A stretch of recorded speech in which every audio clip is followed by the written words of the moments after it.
Hey guys, this is Giant6160 on the Anime Blazers channel or on my channel, because we're putting it on both. Yep.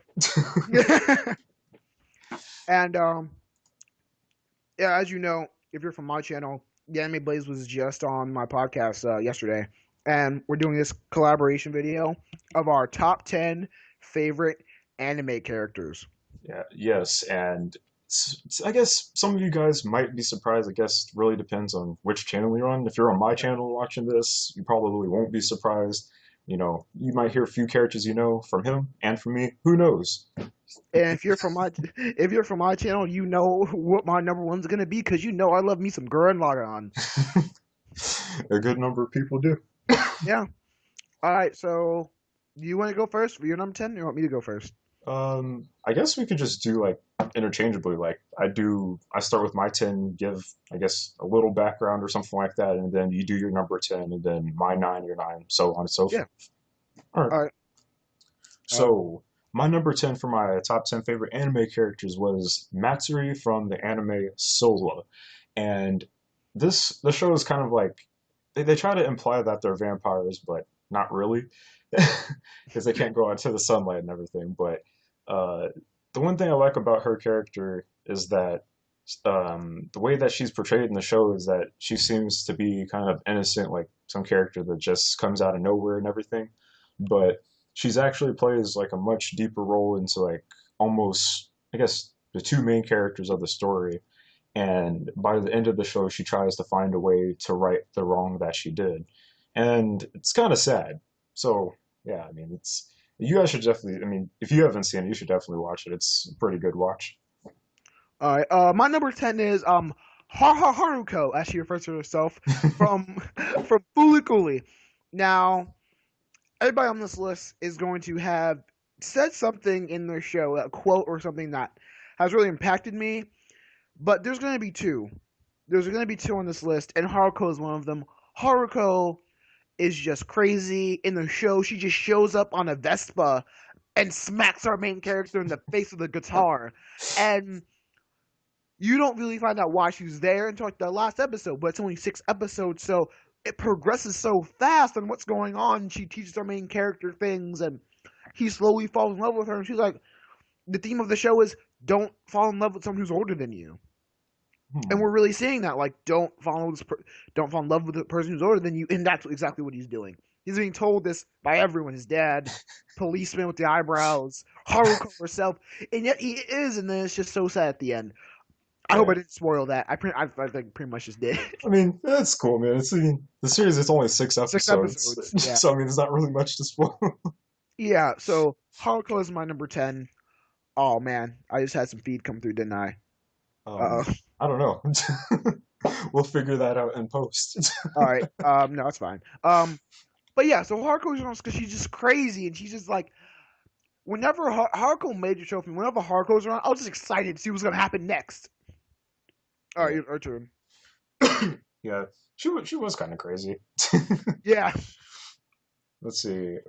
I get okay. My number nine character is somewhat similar, I would say, to Haruko in the sense of being crazy, wild, and somewhat unpredictable. And that character is Lena Inverse from Slayers. And Okay. if you I've guys you haven't I've seen only, it, I've only seen like the beginning. oh, I mean, the thing with Slayers is like there's a lot of comedy and everything in the show, but like when it comes down to I'd say at least midway throughout like each season, it always gets more serious into the actual lore and the story of the characters. And the thing that I like about Lena is the fact of like how she's, I guess you would say, not really a Batman kind of anti-hero, but she's still an anti-hero nonetheless. Like, Mm. somebody will be sitting there, asking for help, like, "Oh, please help me! I need to do this, that, and the other." And she's like, "Oh yeah, I can help you, but it's going to cost you pretty much, a million gold pieces, everything that you got." And she's pretty much a con artist in a lot of different ways, but at the same time you can't help but think like, man, she's good at what she does. So, and she's off the wall and everything too. And most of the time when she goes and tries to actually help people and everything, it's not uncommon to see her destroy everything. Who's she, Goku? Well, Yeah, that was my number nine. Uh, my number nine is Akane Tsunemori from Psychopaths. Now, in the first Psychopaths 1, she doesn't really come out of her shell too much. For me, to be totally honest with you guys, to me, she was the most annoying character in the first season. She was just there. She was the goody two shoes. She was the one who was changing things up from what we wanted to see. And but really in Psychopaths 2, as much as crap everyone gives it because Kogami's not there, she really comes out of her shell as the main character because the story really is about her. And she really comes out of her shell and like shows that she can be a main character, shows what her qualities are. And the thing that she really taught about me was like, we can't always rely on our government because sometimes our government's gonna lie to us. You know, That's yeah. and sometimes we can fight back. Sometimes we just have to deal with it. And that's kind of one of the messages of the show, which I really took from it. And Akane Tsunemori is just really, she just gets really cool. She gets really awesome. Like so much stuff happens to her, yet she stays clear because it's the thing on the show is like it's an advanced society where your mind has a number, your psyche has a number, and if the number's too high, you can become a criminal. It's like kind of a chance game. It's like if you have this high of a number, you have a high chance of becoming a criminal, or you are doing criminal activity. That's why the activity is so high because you know it's wrong. And, no matter how much happens, the slaughters in the second season, like someone of her family dying, and all that. Throughout all that, she stays clear, and that's what some of the villains are like. How can she stay clear through all of this? Like that's like semi impossible. And that's why I realized that she's so strong as a character. That yeah, Connie Tsunemori, Psychopaths. You gotta go through the first one to get to the second one where she really becomes cool. A lot of my friends were telling me about Psychopaths, and I've only watched like episode one. It's like I need to go back and watch that now. Um, it's made by the same guy who made Madoka Magica, if I'm not mistaken. Huh. If you watch it, I can't sit through Madoka Magica. I can't. I'm sorry. I can't. All right. We're on number eight, right? Yeah, number 8. All right. My number eight character was Lane Iwakura from Serial Experiments Lane, and a lot of you guys, if you've never seen that show, or if you guys have never seen it, that show is kind of like an acid trip and like really, really confusing on a lot of different points. But the show it deals with Lane discovering like a lot of different things, like her being, I guess, some kind of internet deity, and her living her own normal life and not knowing how connected to the internet she really is, to the point where Mhm. she can actually control it. And she realizes that she kind of has. I guess this kind of isn't really a spoiler so much as I think it's just an interpretation or something, but she kind of has like a split person or two personalities, one that she uses for the internet or something, like when she talks to different people, and ones that she uses when she talks to real life her friends and everything. And it kind of got me thinking about how I do with YouTube and everything with my own life. Is like, am I separate? Am I two different people, or am I the same Yeah, person? you know and on top of that, she realizes throughout the show, I'd say anyway, that how much her life, what she really does, like how much she really impacts everyone around her. Like, is she better to exist in the world that she's living in, or does she need to remove herself from everybody else's lives for them to continue to, live normally and everything? So it's like really philosophical with like death, science fiction, predicting how big the internet would be during the mid '90s, yeah. and yeah, it's freaking amazing. Okay. To let everyone know, we didn't plan this, but it's getting scary of how similar our characters are. My number 8 is Gen Kanazaki from Zetman, and in Zetman, the premise is that there are these monsters. I forget what they're called, but there are these monsters that can turn. It's kind of like Tokyo Ghoul, and Jin can turn into one, except he fights them and can kill them. And his struggle is that the people around him always get hurt, and it's like, should I still associate with people because he already lives on his own? He had his childhood, like he was in with his who he thought was his grandfather, and men came and killed him because they were homeless, and then he gets when he was young he'd save people. He'd like save people, but then he charged them for it. So he saved this one chick, and then he was like, I need like 30,000 yen or 10,000 yen or something. And his grandfather would always scold him for it, but he did it anyway because he needed money. And so he saved the stripper, and then when she finds him like rolling a cart with his dead grandfather, and she like takes him in, and so like she was a stripper, and she takes care of him, and really it just showed me on like my life is not that bad. Like at the time when I watched this show, I was like, man, my life sucks. And I watched this show, I'm like, man, I don't have it like that. Yeah. It really showed me like how hard life can be for some people. And when I was also at the time, I was like, do I really need to be around? He didn't have a double life anymore. Like every time I get close to someone, they get hurt. So should I just stop associating with people? I have to fight with my best friend, and he says this like internal struggle of like, am I a monster or am I a hero? Hmm. Which is really cool, and I really liked it. So yeah, Jin Kanazaki, Zetman, and another thing is, I felt it was a very very underrated show. Only 13 episodes. They like moved past a lot of stuff because I like read. I'm not done reading it, but I read out some of the manga. Hmm. It goes way more in depth and stuff, and I think it really got underplayed. Oh, I need to watch that now. All right. Um, number number seven. This character is, kind of another random character, but he's one of my favorites nonetheless. That character is Bobobo from Bobobo Bobobo. No, I was gonna pick Jelly Jiggler because I've done like I can't even count how many fan art pictures I've done with Jelly Jiggler before, but but the reason I like Bobobo is just because he's so random. Like, even Yeah, in the most serious of situations, he's able to like.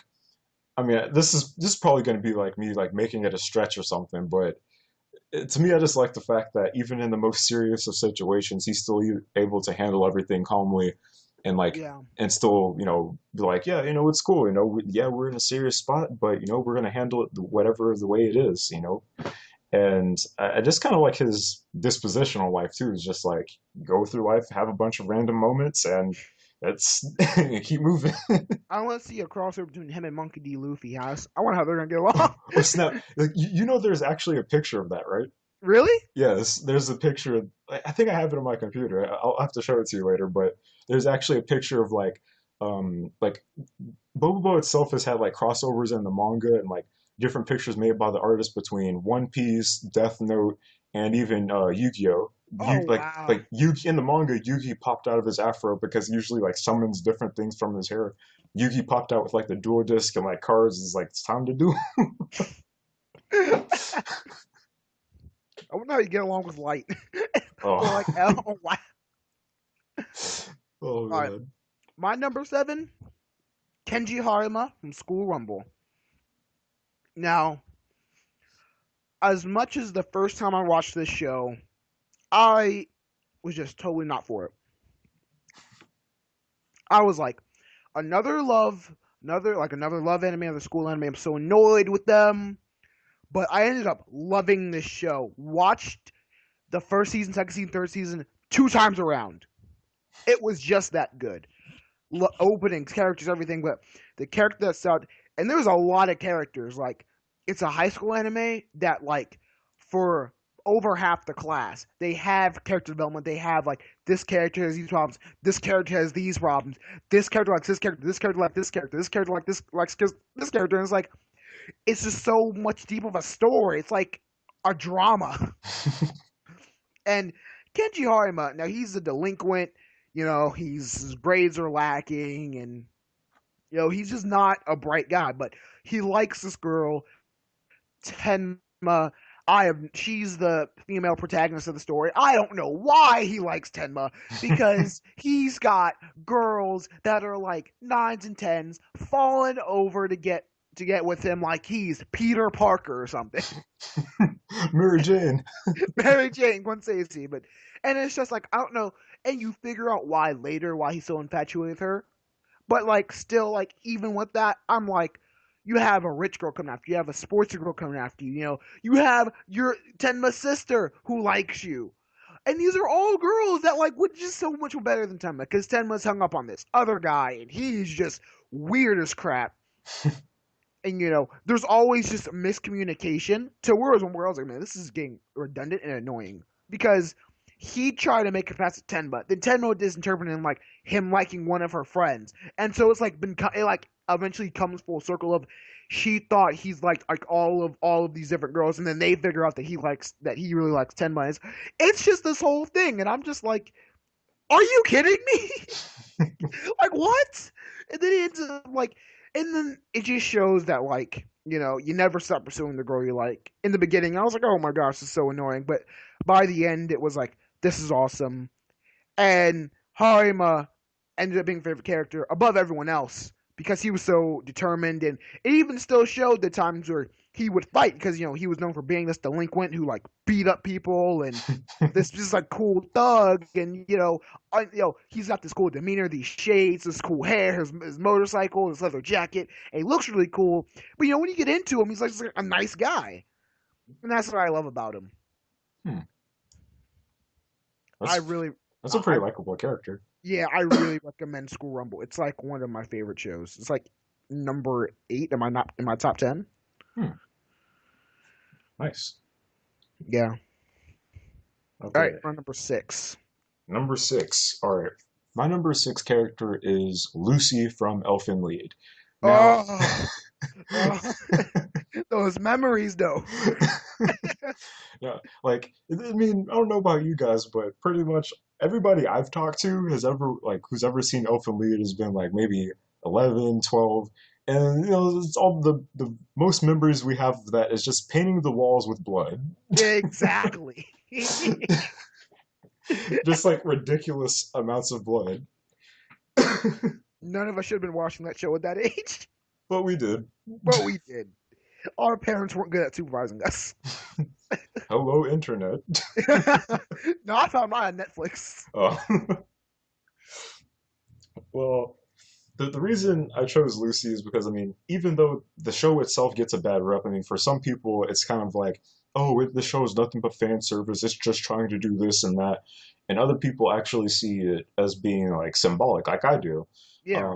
And like, especially like, there's like, one of the things about Elfen Lied is like, there's like a lot of nudity and there's like a lot of violence and everything like that. And people just try to mix it up as saying like, oh wait, they're just trying to make it seem like it's emotional. It's like, but you got to take a step back and like look at Lucy's predicament. Ever since she was born, and just her and just like everybody else that is a Diclonius, they've been trapped at a testing facility for like their whole entire lives, having metal balls thrown at them at like high Yeah. speeds and everything to test their reaction times and just keep them locked up because they're seen as monsters, Monsters. yeah, monsters and everything. And then she actually escapes, and then you look and you see when Number she, 9. yeah, when she gets that alternate split personality thing Oh, yeah. going, yeah, you get to see like, wait a minute, this is like the childlike Lucy we've never seen before. And the reason it may seem like really brutal and everything, like with all the killings and this, that, and the other, but you have to realize that she's lived an entire life of like pent up frustration and anger towards humanity, and And, she and, wants uh, to kill it. and another thing towards that is like, anyone who's following the Flash series or knows anything about the Flash, about the Reverse Flash, really is like, the Reverse Flash does some shady stuff, right? But it's all in the fact that he's been living centuries before where he actually supposed to be. He's just trying to get home. And you have to kind of look at that, how it's like Lucy. Like, Lucy has lived this life of despair and torment, and like, she will do anything to keep the life that she has where it's happy and she can be her childish self, Right. whatever it takes. And like that's the thing though, is like I don't think a lot of people realize that. It's like there's more to the show than just what you think. And it's like, is like some people like, was the nudity And needed? really, And like, okay, maybe the nudity wasn't needed, but at the same time, like the one thing I look at it is like on the symbolic side, it's like they don't treat them as human beings. They treat them literally as animals. So And another thing about that is they try to make it seem like it's high school DxD yeah, fantasy. that's it's not even that. Whenever there's nudity, you have Lucy or somebody else cutting heads off, having people like begging for their lives, broken arms, broken fingers. She's just slaughtering people. She happens to be nude because that's how they kept her locked up, and she's just walking past, or she's killing someone or some such, and there's nudity, but there's slaughter. Exactly. All right, so it's my number six, right? Yep. My number six, my other random one, Alucard from Helsing. Now this guy is a total boss, and I was watching Helsing Abridged earlier, and I think the best line from that show that coincides with actually Helsing in general is when the priest with the swords, Alexander, is like holding up his blades to Miss Helsing, I forget her name, but Alucard's boss basically, and she's like, "Where's Alucard?" And he's like, "I cut his head off," and she was like, "Oh, that's step one. How about 2 through 10?" And then Alucard just like, I know it's a parody, but that's kind of how true it is. It's like Alucard is a boss. Like you can't kill him. It does take like 10 steps to completely kill the guy because he's so powerful. And it's just so awesome to see him in action. Like there's blood, there's gore, like an elfin lead, but at the same time it can be serious. Sometimes it's just excessive and stupid. Like I love Helsing Abridged because it's like that's what Helsing should have been. Just stupid shooting and killing because that's how it got sometimes. Yeah. Now Helsing was very serious about what was going on, the ghouls, the pandemic, and all that. But at the same time, sometimes the killing was just stupid. True. Like I can't remember. I remember. I haven't seen the entire show, but I've seen scenes of it. And I remember the scene with Alucard walking towards the elevator, and all those guards just sit there like, "Oh, it's like, oh, close the door, close it, shoot." Yeah. Stuff like that. I think that's yeah. You have a point, though. I think that's what the show might have or could have been like. Yeah. All right. Number 5, home stretch. All right. Number five, for my number five, I chose Deunan Newt from Appleseed. And I mean, yeah, I mean, I guess you could choose whichever one, like from the anime, the numerous anime adaptations, depending on which one you watch. Don't get me started with Appleseed 13, but but every other Appleseed adaptation, like the movies and everything, has been pretty good. Mm. Yeah, and for the most part, I really just like her just because she's a badass. Like seriously, like, and she was literally like seen, I guess, out in like the desert or some lost city and stuff like that, and she's just freaking recruited by ESWAT to come to this was it Olympus? Yeah, Olympus, and just protect citizens and stuff. And and she just it's just so hard to put into words, but she's amazing. All right. My number 5 is I don't know. Not a lot of fans like him. The fans I've talked to, but I love this guy. Soft J. Kimberly from Full Metal Alchemist Brotherhood. Now, okay, this guy gets a lot of crap from fans because he killed all the Isbalans and he liked it. And here, I'm gonna drop you some stuff I learned in history class.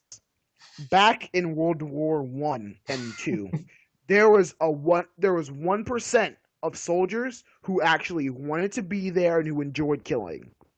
Well, it's more of World War One. So in World War One, the trench warfare, they'd kind of just stick their gun up there and like shoot, not try to aim at the enemy. That's why that war dragged out for so long.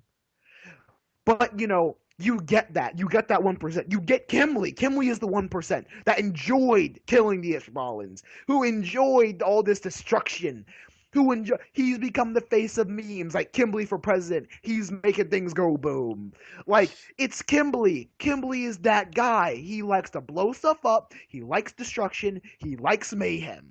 He's the Joker of Fullmetal. Come on. And really, the thing he taught to me, I know a lot of people are like, well, Giant, didn't you say this character's taught something to you for the exception to two? What possibly could Kimberly teach you? Kimberly taught me how to be a boss and, walk it. He had the fresh suit, the fresh hat, always got that philosopher's stone on him.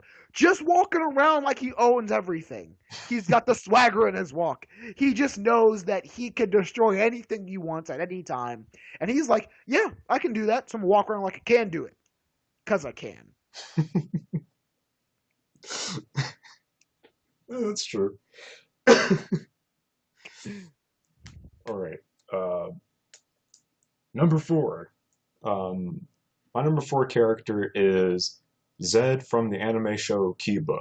And if you guys have never seen that show, it was kind of one of those animes that was made to, I guess, sell some kind of trading cards. 'Cause I actually looked this up later on. It's like Kiba, the trading card game. I was like, wait, what?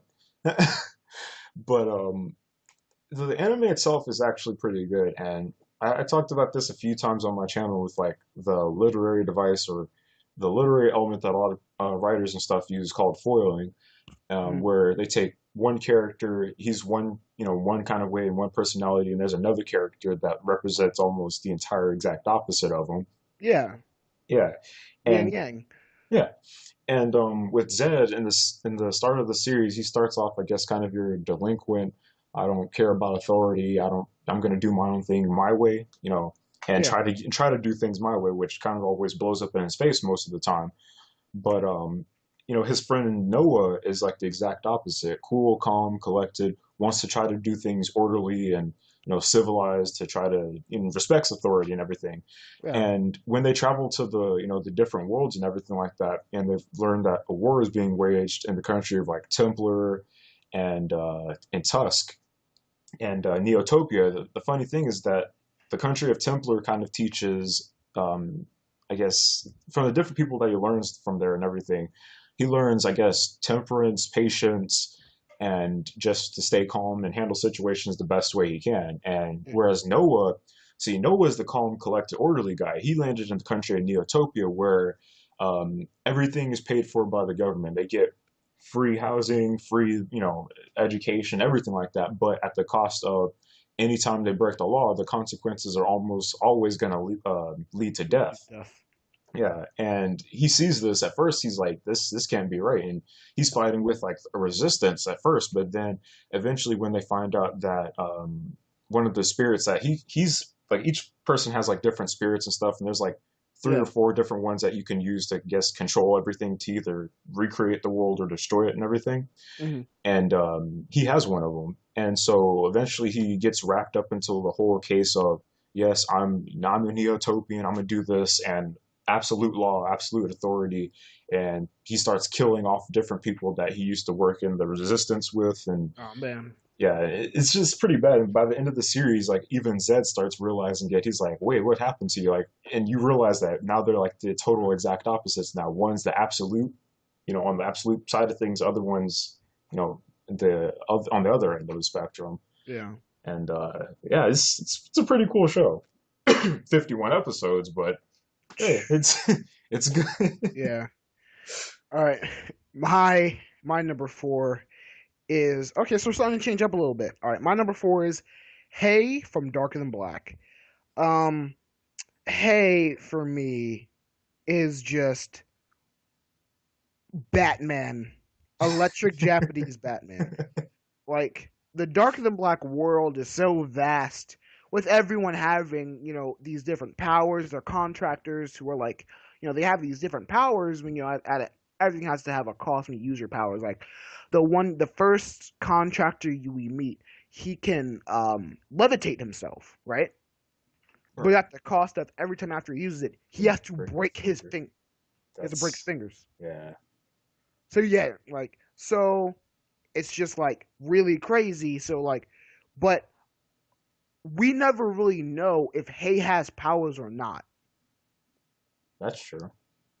and we don't know what Hay's cost is for even if he does have power because all Hay uses is like this like saber type thing. with Right. like blades on either side and like this huge like this gap in the middle.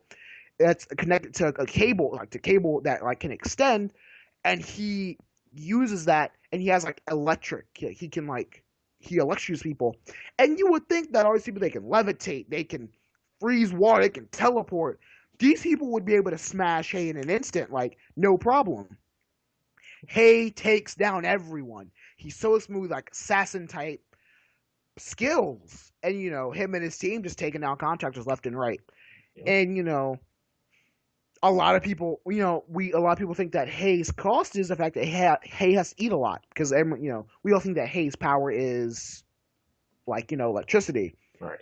but he just likes to eat a lot. That's not really his cost, which we're like, what? And there's been talk like that Hay isn't really a contractor at all. Hmm. But we don't know that, and I haven't finished Meteor Genesis or Genesis Meteor or whatever it is, the second half of Darker Than Black. So right now I just know what's happening in the first season, but Hay was just so cool. Hay knew how to get out of situations. Hay was a boss. He was True. like he'd be jumping off buildings, get all cut up, like limp back to his apartment and like pass out and just be a boss. And what he taught me was like, he taught me resilience. He was like, hey, no matter how much you get cut up, and really also taught me how to keep to yourself. Like Hmm. he lived in this apartment. Well, no, he taught me how to turn my emotions on and off. Really, because he could be this really quiet guy, not talk to anyone, or he could be this really cool guy, this friendly guy. But you know how to turn on off his emotions, and it's all about your mindset. He's like, I need to have this job. I have to kill these people to find this person because I have this determination. Boom, turn it on and off. Right. That's what really taught me. Dark and Black is a great show. I love it. Ah, sorry about that. Okay. My number three character is I Enma from Hellgirl. Now, if you guys haven't seen this show, you're doing yourself a great disservice. You need to watch the show. Um, because I mean, like, there's a lot of different anime shows that talk about, revenge, vengeance, and Yeah, getting back at people and everything. But um, I don't think I've really seen a show give such a straightforward answer as Hellgirl as to what really can happen if you try to get back revenge. Because karma has its way of getting back at people. What happens is I Enma is the Hellgirl, and if you want revenge on somebody, what you do is you contact her, through their website, Hell yeah, Correspondence. You type their name in, and then she shows up and appears to you, and she's like, "Hey," it's like, here's a straw doll. You pull that scarlet thread around its neck, and I'll personally ferry your enemy or whoever the person is off to hell. No questions asked. yeah, But the thing that they always say is like the birds come home to roost or something like that, yeah, which means like you and as a in retrospect, you're also when you die, your soul is also going to hell too. So you have to ask yourself is it really worth it? yeah, And then another thing I like about it too is that, or with her character, is that she kind of she doesn't want to be Hell Girl, but at the same time she's tied to it. She has no choice, mm, and you get to they do flashbacks with her past and everything like that, and it's really really interesting to see how she came to be the Hell Girl. And I guess another thing I should mention, um, another thing I like about it is that, especially like within the show and everything, it kind of goes back to reality with like your real life. Since you could do a lot of different things in real life, but the thing is, you don't know when you're gonna die. yeah. And I think it was in the second season or the first season, there was this guy that got revenge against somebody, and literally not even 5 minutes after that, he got hit by a truck. Oh wow.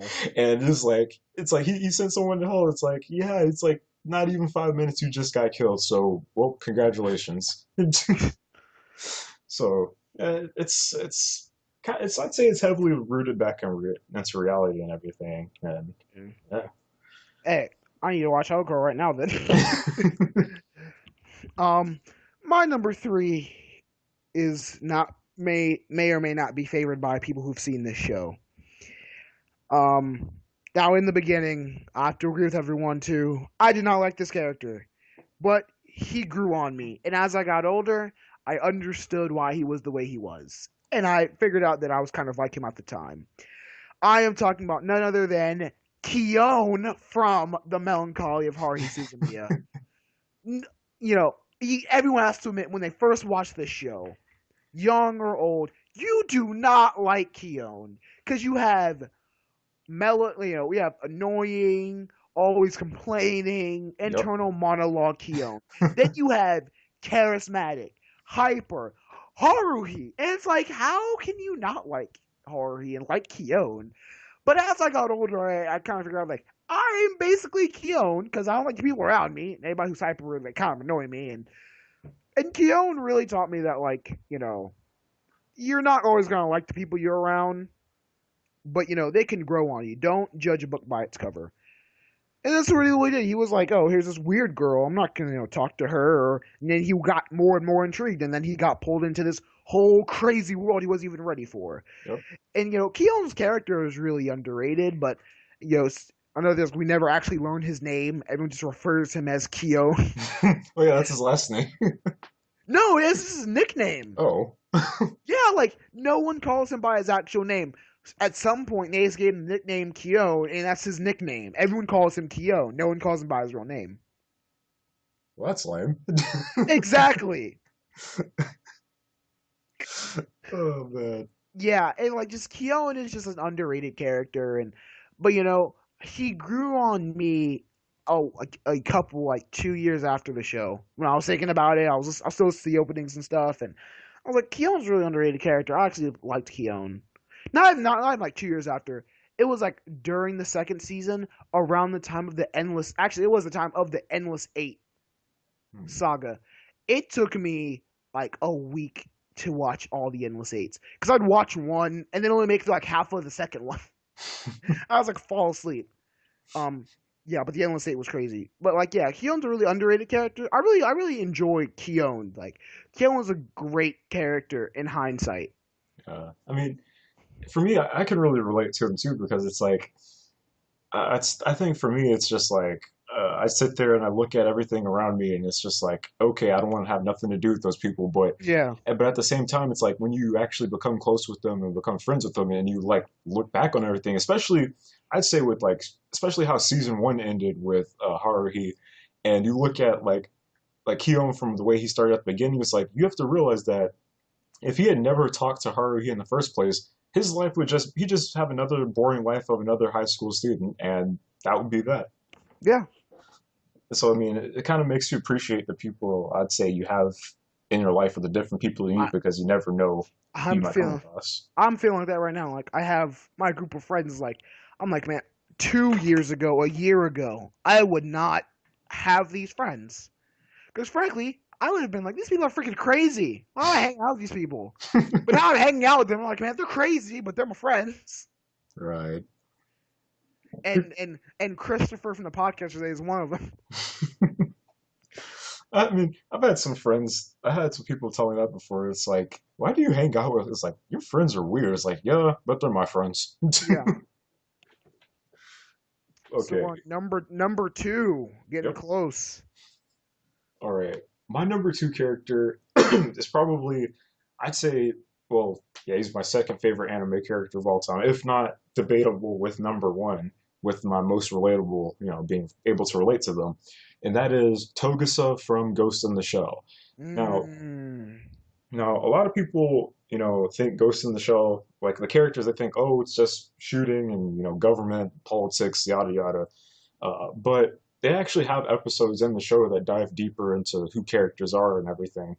yeah. And I can't remember exactly what episode number it was, but there's an episode in season two that kind of struck me like personally with Togusa. Like he's put on trial for like I guess he was off duty at the time. He works for Section 9, kind of like police officer and everything. And he was off the clock and he sees this woman being I guess chased by some random guy down the road, and he corners her in an alley, and he's like, "Put your hands up where I can see him." Shoots him in his limbs and everything, but the guy turns off his pain receptors, and the guy winds up killing the girl anyway. And what happens is Togusa winds up critically wounding the guy, and you know, he makes it. But I guess, long story short, it kind of brings up, I guess, the topic of a naive sense of justice, like, Hmm. and like the thing that the major said was like, maybe if you'd stop waving your naive sense of justice in everybody's face, people would actually be able to relate with you or something like that. Yeah. Or the justice system isn't exactly what it used to be and everything. Especially in this case, it's like he may not be tried guilty in this case, but he's going to go to a higher court, and he most likely will get be guilty there. So I guess it's really, for me, it's kind of like, you know, is my sense of justice naive? Am I like right or wrong for thinking this, that, and the other? Is like, or am I a-okay with it? Uh, And especially in a lot of different things within the show, he's just like the normal guy. He's like the guy with like the least number of prosthetics, and he's just like a really likable character to me, and I can really relate to him. yeah. Um, I'm letting everybody know these number two, like my number one, number two, are the only characters I've ever actually cried over in an anime. I'm not ashamed to say it, but these are the only two that actually got to me. Um, I also, to explain this character a little further, why I like her, I don't like protagonists. Um, if you really look, I have one, two, three, I guess four. So half my list is protagonists, and some of those, like two of those, are debatable. You can debate Keown as a protagonist, and you can debate Kenji as a protagonist. Um, and for me, it's my number two is Genkai from Yu Yu Hakusho.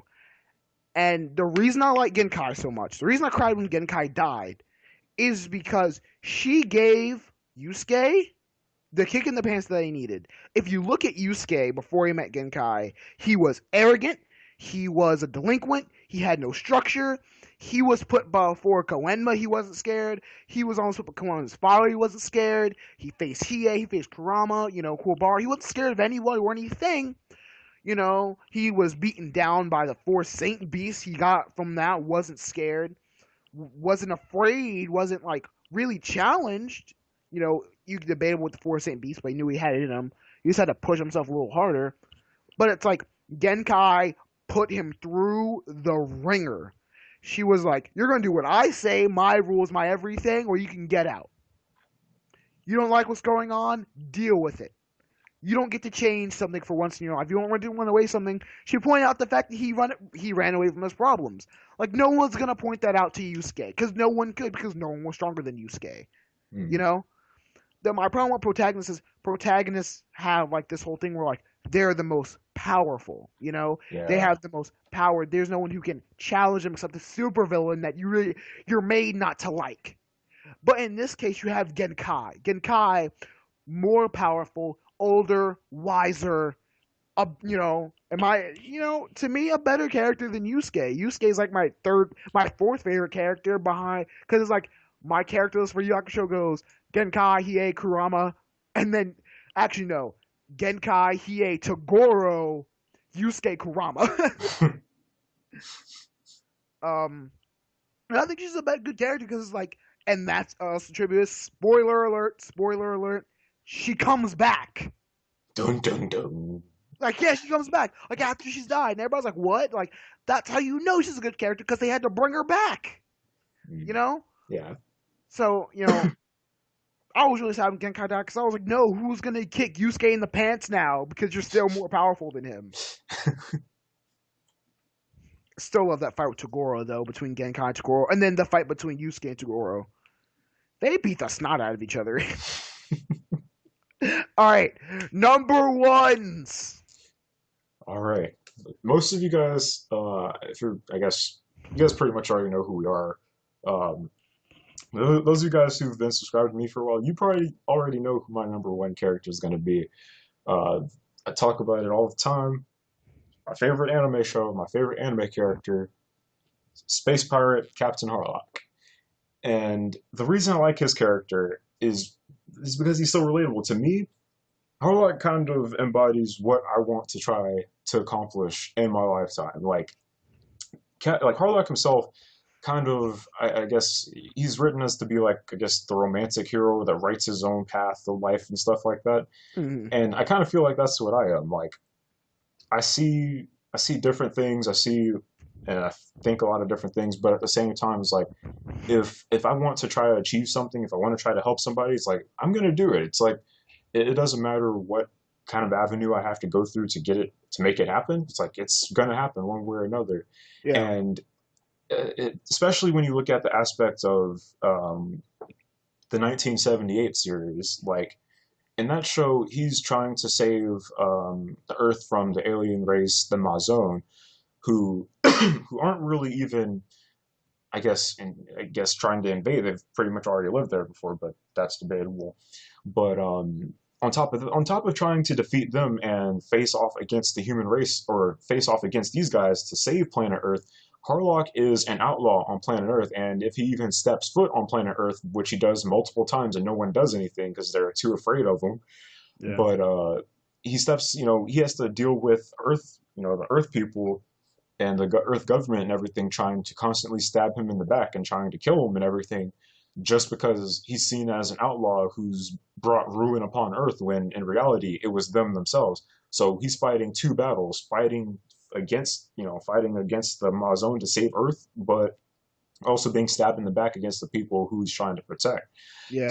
And I think that's a lot of different people can kind of relate to that, and that's definitely a path I can see myself going down in life. That's great. That's great. Now got me wanting to watch that show. It's a pretty Um, good show. anyone you know me from my channel, if you know me from any like CatCon or anything, I was wearing my hoodie. Gurren Lagann is my number one favorite anime. People say it's overhyped. People say, oh well, you just like it because of the mechs. I'm like, no, I like it because of the It characters. inspires people, man. Huh? It inspires people. Yeah, that's who this character is for me. Kamina is my number one favorite character. And really, it took me a while after watching it several times to finally realize the first time I watched this show, I wasn't Kamina. I wanted to think of myself like, yeah, I'm Kamina. Yeah, I'm tough. I'm strong. I'm outgoing. But no, I was Cmon. That was me. I was the kid who was scared, who'd run away, who wouldn't do anything, and I didn't have a comment in my life to punch me in the face, tell me to grit my teeth, and tell me to do stuff. Right. But seeing Kamina was just awesome for me. Like just like your favorite character, I want to be like Kamina. I want to be that. That's one of the reasons I opened this channel. I want to be that person who can inspire people. I want to be that person who's like, hey, this may not be the best plan. This may not be the smartest plan. But you know what? It's a plan that probably could work. And you don't know until you try. Yeah, you don't know till you try. Kamina was just this outgoing character. He had he was taking the main character spot from Cmon, who was the main character. You Yeah. know, because that's who he needed to be. The first half of the story was just as much centered around Kamina as it was around Cmon. Yeah. Because Kamina was Cmon's brother. He was Cmon's family. And another spoiler alert for the show, Kamina dies. And I gave Cmon a lot of crap for it in my head as I'm like talking to my own screen. I'm like, man up, Cmon. That's what he taught you. As I got tears coming down my face. I'm like, no, Kamina. But it's like, I can see now it's like that'd be sad. That'd be like the only like if your whole family was dead. Think about that, Blaze. Your whole family's gone, and Yep. this one person who takes you in above everyone else just died. Like you'd be heartbroken. I was heartbroken. I was like, what? Who am I going to get my inspiration from to go throughout my day by day anymore? Because that's what it was. I watch some girl and log on in the morning. I watch some girl log on before I go to sleep. And the next day, I'd be like, yeah, girl and log on. Yep. Kamina, let's go. And I was like, well, who am I going to get that from now? I can't handle that. Yeah.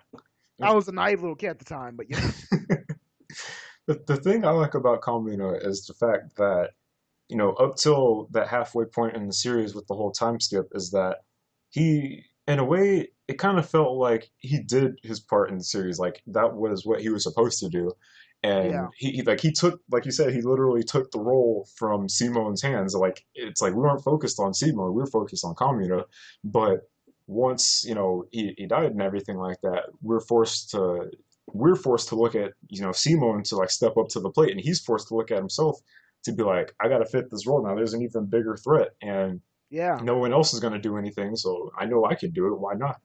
yeah, and that's and I really feel like Kamina, like I feel like you're meant to feel like Simone as you're the watcher. The reason we're focused on Simone is because we're looking at through Simone's eyes, and Simone's like, he sees all the great things Kamina does.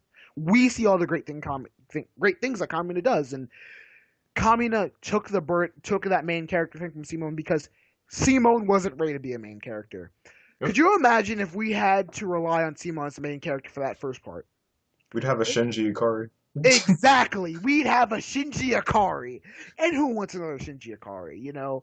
We needed Kamina. Kamina needed to take that burden off of Simone's shoulders. Like, you can't be a main character. You're not ready. I'm going to get you ready. Yep. And, I think Gurren Lagann's a great series. By all means, it's not perfect. When I talk to people and I talk about Gurren Lagann, how much I love it, they're like, oh, you're just a fanboy. Oh, you think it's perfect. I'm like, oh, no, it's not perfect. I can sit here all day with you and debate things that they could have done extremely better with characters, with a plot, with story. I just really like this anime because it inspired me. There was a amount of time in my life where I needed it, and I needed it and I got it, and I still have it to this day. I could go rewatch Gurren Lagann any day of the week. For me, anime, to make it good, needs rewatchability. I have rewatched Gurren Lagann at least like 7 or 8 times. That's how much I love the show. Not even skip an episode, because there are some episodes that you could skip, Yeah. but not even skip an episode because I love it so much. It's like it has a special place in my heart. My hoodie, I have a Gurren Lagann hoodie. Do the impossible, see the invisible. Raw. It has raw fight the power instead of row fight the power. I was really mad about that. But yeah, I wear that hoodie like every day because I love that hoodie. It's like it gives me confidence every morning. I'm like, yeah, put my hoodie on. I'm ready. You know, Right. and it's like that's why the okay, whatever. People sending me stuff, stupid stuff. But yeah, it's like that's why Kamina is a great character because just like you want to be like your character, I want to be like Kamina. I want to inspire people. I want to have the confidence one day to go somewhere without having to wear my hoodie, without having to wear my hoodie for that, like, I need this on. Like, I'm like a hoodie oriented person. Like, if I don't have my hoodie on, I feel really weird. I used to be that same way. Yeah. Like, I want to get to the point, like, I don't need this hoodie anymore. I'm just going to wear it because it's like $60 and it's awesome. It's awesome. But I don't need to wear it. I'll wear my hoodie in 90-degree weather just because. And that's why I want to be in a place where I can be like Kamina. I want to be in a place where I can be like, I'm inspiring people, not people have to inspire me. Now I wouldn't have to rely, I'm not have to rely on people. People rely on me. I'm a leader, Right. Been told my whole life I'm a leader, but I'm like, I can't show leader qualities because I'm like Cmon. I'm not ready yet. Right. But I don't have him. I take that burden off of me, like Kamina. But you take what you can get. Well, I think we wrapped it up. Yeah, that was really really good, really good. We should do these more often, even though it takes forever to get set up. Yeah. I mean, to you guys who are watching this, if you made it this far, you don't know the hardships that it came to trying to find something to record the Skype call the correct way. Yeah, you're not gonna know how it feels for Blaze here to edit the audio, and me to go ahead and find all these. For mine are gonna be easy because I know all like these people by heart, or most of them. I know like Ghost in a Shell and Elfin Lead from Blaze and stuff. And that's like about it. Now I forgot what numbers they were. Like Blaze is gonna have like send me his whole list with like their full names, what anime they're from, and Amazon like find pictures. Yeah, we're gonna have to do this again. I'm not sure. I might have. I was thinking about doing a video in the next couple of days, or whenever. It's just been kind of an idea I've had where it's like, characters that inspire me personally, and just kind of this mostly related to me, kind of do like a tag kind of thing. But Mm. I don't know if I'm gonna make it into like a stream kind of podcast like this or something, or if I'm gonna Yeah. do um, like a video and then do a follow up or something like that with another thing. Oh, yeah. I know for me, since my quarter's about to end, you're gonna finally see some new anime reviews coming out. I have Akame no Riddle under my belt. I've had Akame no Riddle under my belt since winter break. So it's kind of been my backup, but so I got Akame no Riddle under my belt. Soon I'll have Parasite the Maximum under my belt. I've got Durarara X2 under my belt. I've got Tokyo Ghoul Route A under my belt. I'm reading World Trigger right now. I'm debating watching it. Soon I'll have Akame ga Kill under my belt. I may have Akame ga Kill under my belt before I have Parasite the Maximum under my belt, just because right now Akame ga Kill is seeing me way more interesting. See, yeah, I don't see how people can keep up with watching multiple animes like that, man. Like with me, even I have to pick one anime show that I know for a fact that I want to review or talk about or something. I can't watch multiple animes because then I'll just like, oh yeah, that's cool, and then I stop watching it and I'm like, oh hey, look, more episodes. I'll pick back up on those. Oh man, I just have a really good memory. Like over half my anime collection, I could give you a synopsis for the show. Huh. Just like show, I just have to like look at it for like 2 seconds. I don't have to read the synopsis. I just have to look at the cover. I'm like, all my memories just come flooding back in. Hmm. Vandred, Witchblade. Vandred was a terrible series. I'm sorry. Love Hina was also a terrible series. I am sorry for people who are fans of that show. I loved Negima, like the second Negima, that was like brighter. Hmm. But I hated Love Hina. Because that was what I was saying. I was like, I hated Love Hina. It was so stupid. It was so annoying. All the characters were just really bad. Yeah, I just hated that show. But I love Negima. I have Negima on DVD. Like, both volumes. Like, I like Negima. Negima's really cool. It's just like, I don't know. Love Hina. It was like a down and then up. Because I saw Love Hina. Then I watched Negima. I was like, man, Negima was awesome. Then I found out they were made by the same person. I'm like, was this guy like high on acids when he made Love Hina? He just made it really bad. And then he like what got sober and then made Negima and made it really good. Possibly. Possibly. But yeah. So I've been Giant6160. You can catch um yeah, he'll put my link in the description of this video, and then I'll put his link for his channel in my description. Yep. Yeah. Uh and maybe we'll do this again sometime. Maybe my idea for something similar for like a panel thing with multiple anime YouTubers may come out eventually.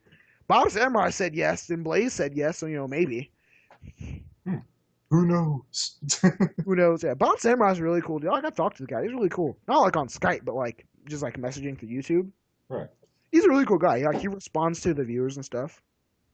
He's chill. Like, and I think the only reason he had told me, he was like, the only reason he said yes to my idea was because like I comment on a lot of his videos like often. He's like, I get a lot of. He was like, I get a lot of offers for this, but I don't usually answer them unless someone's been like, serial comments on my videos. I'm like, hey, that's fair. Yeah, sure. All right, we've taken up enough of your time, if you're even still watching at this point. So, I guess we could do an outro or something. We could do an outro, unless do you know how to mix music to do an outro? Oh well, no, not that. Like I mean, like I have like a catchphrase or something like that. I usually say for mine or something like that. Oh yeah, you can do your catchphrase. All right. I technically have a catchphrase, but it's a really lame one. I have to make a better one soon. All right, guys. This is the Anime Blaze signing out, saying never doubt your capabilities because you never know what you might be able to do. Trust me, it always works, and I will see you in whatever it may be happening that I decide to do. All right, this has been Giant6160. Been here with my man Blaze. He's awesome. Hey, never give up on your dreams. Grit those teeth, and you know what? what do the impossible, kick logic out the window, and do the impossible. That's all you need. This has been Giant6160, and I'm signing out. Peace. Later.